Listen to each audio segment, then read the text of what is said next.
We're talking about John chapter 2 today. So we're continuing our series in John. This time we're in John chapter 2. Previously, Marwan and I went through John chapter 1. So I'll recap that real quick. John chapter 1 is where it talks about the Word becoming flesh. So really Jesus fulfilling a prophecy, Jesus being God in the bod. Basically a lot of different historical moments throughout the Bible coming to a moment that is Jesus returning. That's talked about in John 1. And then in John 1, we also talked about John the Baptist. He denies that he's the Messiah. And he also testifies about who Jesus is and that Jesus is coming and that he's preparing the way for him. And then boom, we go straight to Jesus basically asking his first disciples to follow him. So that just kind of kicks off the intro to Jesus' ministry. He hasn't done much yet, but we have context of who he is, who John the Baptist is, and Jesus has talked to, I believe, just Philip and Nathaniel so far. So he has, and Andrew and Peter. So he has a couple of disciples already going, and he has kicked off his following, people that are following him. And also in John 1, he basically establishes and says that he is Jesus of Nazareth, and they acknowledge that he's the one that they have heard written about in the text. Okay, so that's the context of John 1. Just a quick recap. We're now going on to John chapter 2, John 2. Now, a little bit more about John. So the first three Gospels, Matthew, Mark, and Luke, focus a lot on what Jesus taught. Now, John emphasizes a lot on who Jesus is in the context of the rest of the Bible, which is pretty unique compared to many of the three other Gospels. And the book of John is described as being very simple yet deep. And the reason why we like that is that I think it just has a different tone, different theme going on. But we're enjoying that, and we love the vibe of what's going on there. So the Gospel of John has even helped many scholars believe, and the oldest surviving fragment of the New Testament is a portion of John 18 that was found in Egypt, dating back well before AD 150.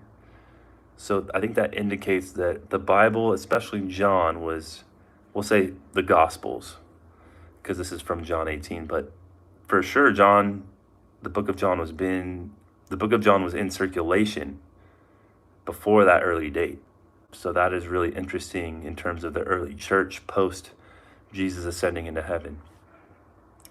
Now, John doesn't tell us much about himself as the writer, but we can put a few things together about who he is from the other Gospels and this one. I always butcher this name, but his father is Zebedee. I always get them mixed up. Zebedee. His mother was Salome, and who was one of the first to get to the tomb early on the morning of Jesus' resurrection. And also, John's brother was James. That's pretty important. And John was a partner in a fishing business with Peter.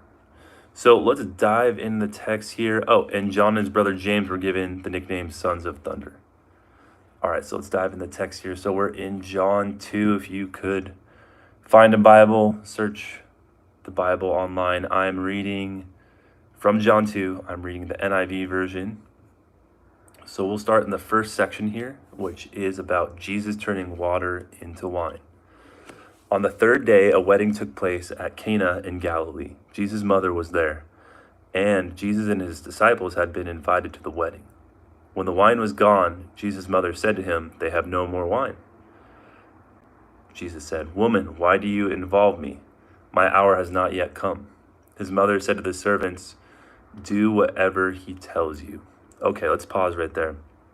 So in verse 3, it says, When the wine was gone, Jesus' mother said to him, "They have no more wine." So in this moment, the wine is gone, and when wine runs out at a wedding, it's in that context culturally of that time, that's pretty embarrassing. That shows, a lack of maybe respect or honor. I feel like the weddings that are talked about in this time are emphasized even more in like a gratitude for other families and friends, to where if you ran out of wine, it was like disrespectful in a lot of ways. So this was not a great situation that they were basically walking into or being a part of. And then verse 3, it's very interesting that Mary, Jesus' mother, presents the problem to Jesus. Verse 5, his mother said to the servants, "Do whatever he tells you." So his mother is giving a lot of authority to Jesus by saying, "Do whatever he tells you." And I think that not only is Mary supporting her son Jesus because Jesus is his son, but also Mary knows that he's a special, special human being, and she has faith for what she was told when the angel appeared to her and for what's to come. So she knows that anything spectacular could happen at any moment here. All right, and so we're going to continue here, verse 6 in John 2. Nearby stood 6 stone water jars, the kind used by the Jews for ceremonial washing, each holding from 20 to 30 gallons. Okay, so we have these big jugs of water nearby. Jesus said to the servants in verse 7, "Fill the jars with water," so they filled them to the brim. Now, these pots being filled to the brim show that Jesus didn't add anything extra to them, right? It would be different if it was like maybe 3/4 of the way and then he mixed in some leftover wine so then it appeared red. But the fact that they're full, and I've missed this detail before, the fact that they're full means he couldn't have added any red mixture, any extra wine, or I would even say it would be hard to add any color additive because it's pretty full already, or a color dye because it's full to the brim. And I wonder if he did that on purpose to make it extra clear of what he was doing from the miracle that he was doing. Okay, so we're back in John 2, verse 8. Then he told them, "Now draw some out and take it to the master of the banquet." They did so. And the master of the banquet tasted the water that had been turned into wine. He did not realize where it had come from, though the servants who had drawn the water knew. Then he called the bridegroom aside and said, "Everyone brings out and he said, "Everyone brings out the choice wine first, and then the cheaper wine after. The guests have had too much to drink, but you have saved the best till now." Now, this is very significant. So basically, the master of the banquet is saying that this wine is superior wine, the one that they are now tasting later in the wedding. And usually, you have the best first. And it makes sense if you think about it, being that, people have wine, they feel maybe a little more out of touch with reality. So whatever wine comes next is going to taste great, right? So you make the great first impression with the wine and you move on. And it's interesting that he compliments it so highly, even though he didn't know where it came from, which were those stone water jars that were used for ceremonial washing, which is different purpose, right? You can maybe say there's some connection there in a lot of ways, some themes of washing and renewal and all of that too, Jesus being involved. But moving on to verse 11, what Jesus did here in Cana of Galilee was the first of the signs through which he revealed his glory, and his disciples believed in him.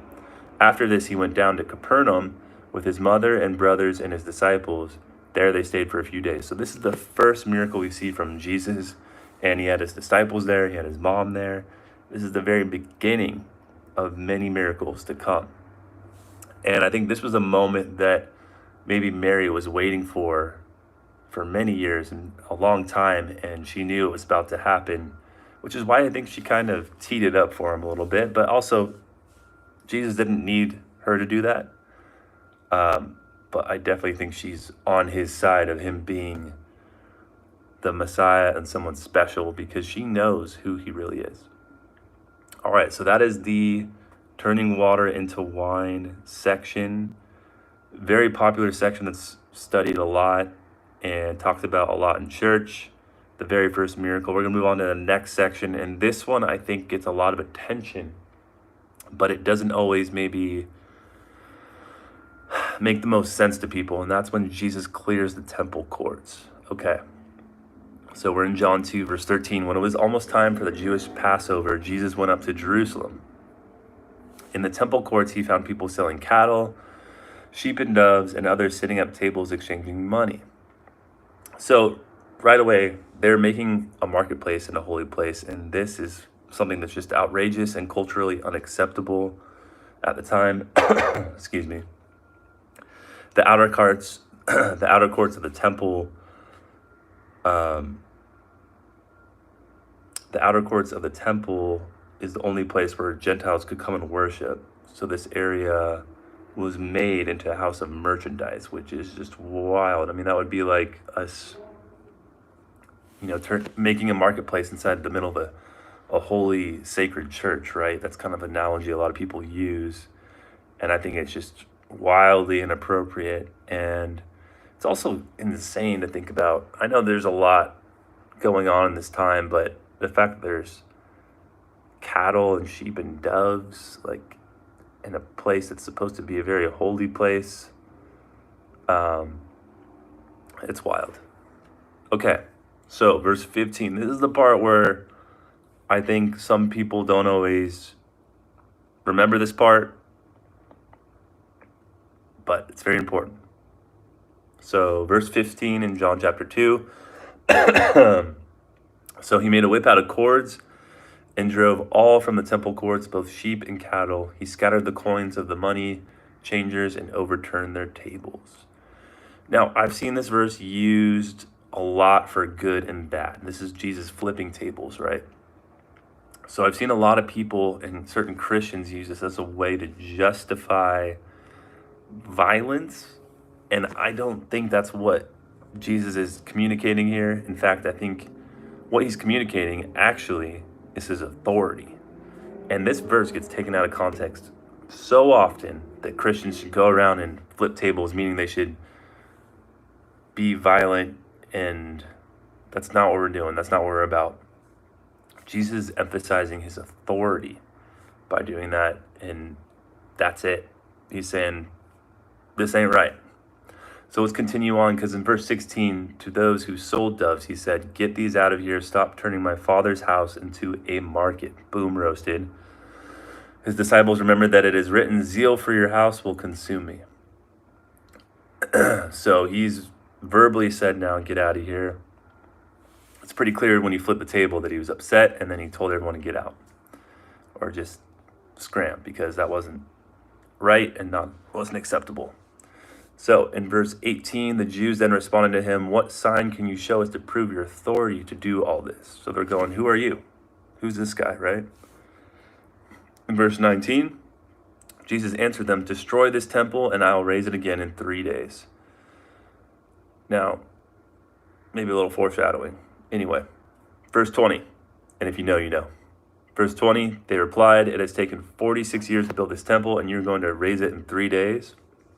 But the temple he had spoken of was his body. There we go. The hint is more of a hint, and nudge, nudge. There you go. The temple he spoken of was his body. After he was raised from the dead, his disciples recalled what he had said. They then believed the scripture and the words that Jesus had spoken. Now, this doesn't happen a lot in the Bible, where we're hearing a story and then we flash forward to a moment saying, yes, eventually when Jesus died and rose again, the disciples remembered that he said this. That rarely happens, I feel, in the Gospels, and that's pretty interesting that it happens right here. And in verse 22, basically it says, after he was raised from the dead, his disciples recalled what he had said.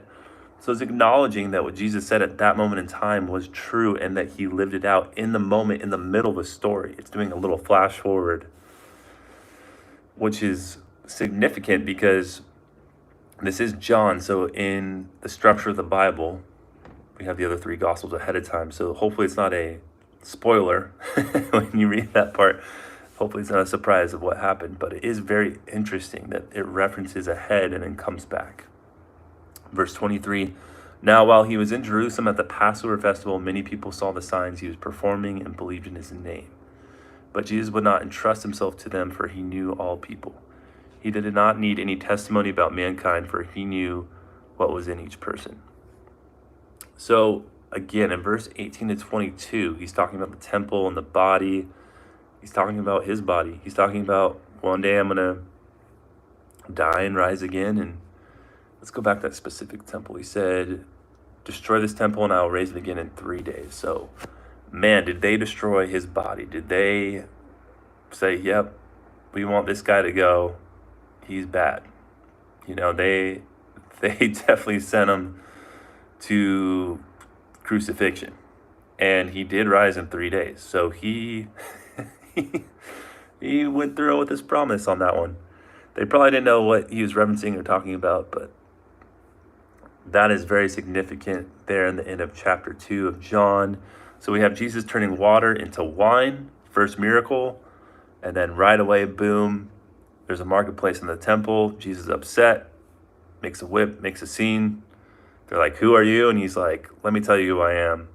I'm going to be put down and I'm going to raise up in 3 days. And they're like, huh? And it's even saying the disciples remember them saying that, or giving a little nudge to what he was going to be doing, a little hint. Okay, so that's all we have for today, guys. If you haven't already checked out our John 1 Bible study, make sure to check that out and stay tuned for more as we go through the John Bible study series. Thanks for watching, guys, and we will